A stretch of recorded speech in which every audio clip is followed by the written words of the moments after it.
वापस आना बड़ा मुश्किल है, या फिर इस स्ट्रेस को ख़त्म करने के लिए ये ड्रग्स की तरफ जाते हैं। ड्रग्स भी एक अलग रास्ता है मौत का, ऐसा ही है।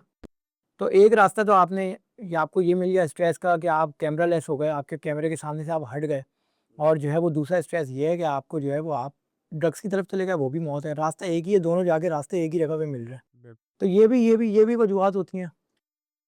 ट्रक से तो जाना इसी तरह जैसे आपने आँख बंद कर ली, बिल्ली बैठी और कबूतर ने सोचा कि ये मुझे नहीं खाएगी।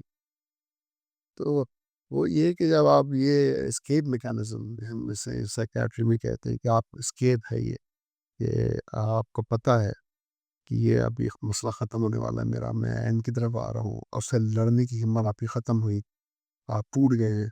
तो आपने सोचा कि अब मैं इस तरह का कोई काम करता हूँ ताकि मैं अपना काम गलत कर लूँ, बिल्कुल, डिप्रेशन से जल्दी निकल आऊँ। तो अल्कोहल से शुरू किया, चरस से शुरू किया, बड़ी ड्रग्स की तरफ गए, आस्ते-आस्ते कोकेन और हेरोइन, बिल्कुल, फिर बिल्कुल। और फिर उसके जो फिज़िकल इफ़ेक्ट्स होते हैं और जो मेंटल इफ़ेक्ट्स होते हैं दोनों, जिस्मानी सेहत पे और नफ्सियाती सेहत पे, दिमाग पे, वो बहुत ही डेंजरस होते हैं। मैंने ऐसे एक्टर्स देखे हैं, मैंने असल में ऑस्ट्रेलिया में तकरीबन 18 साल काम किया है। वहाँ का बहुत मशहूर प्रोग्राम है होम एंड अवे। अच्छा, होम एंड अवे इसी तरह है जैसे वो ड्रामा की सीरियल है उनकी, और one of the most popular serial अगर देखो ऑस्ट्रेलिया की तो होम एंड अवे है।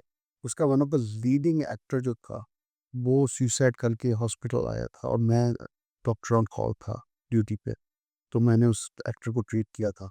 अच्छा, तो अब मुझे याद है कि वो डिप्रेशन में चला गया था और साथ में फिर उसने नशा किया और नशे के साथ सुसाइडल हो गया था और सुसाइड अटेम्प्ट करके वो एक्यूट जो इमरजेंसी यूनिट में पहुंचा था अटेम्प्ट करके। और ये बहुत पुरानी बात कर रहा हूँ मैं।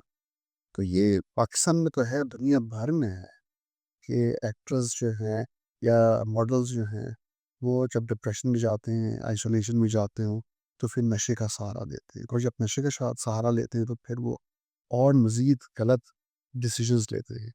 क्योंकि ये जो डिसीजन होता है जान लेने का डिसीजन, वो ऐसा डिसीजन है जो कि एंड में आता है जब डिप्रेशन बहुत सीवियर हो जाए। सही, इस पॉइंट पे पहुंच जाए जब आपका प्रॉब्लम डिप्रेशन की बहुत बड़ी हुई है, आप बिल्कुल होपलेसनेस है, नाउमीदी है, ज़िंदा रहने का फ़ायदा नहीं है, हर रास्ता बंद हो गया है, फैमिली नज़र नहीं आ रही, सपोर्ट नज़र नहीं आ रही, आपको कोई उम्मीद नज़र नहीं आ रही, आप कहते हैं यार अब मर जाना ही बेहतर है।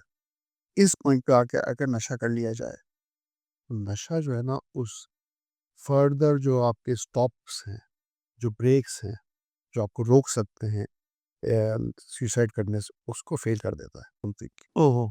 आप बिल्कुल इम्पल्सिव हो जाते हैं, जज़्बात आपके हावी हो जाते हैं और आप बिल्कुल जो चीज़ शायद आप रुक भी जाते, चाहे वो बिल्डिंग से छलांग लगाना है, चाहे अपने आप को आपके हाथ काट देना है, ब्लीडिंग से डेथ हो गई या फिर आपने ओवरडोज़ ले लेना है किसी का। अच्छा, एक्सीडेंटल ओवरडोज़ भी होते हैं इसमें बहुत। होता ये है कि आप हेरोइन ले रहे हैं, ज़्यादा ले रहे हैं और इतनी ज़्यादा ले लिया नशा के डेथ हो गई।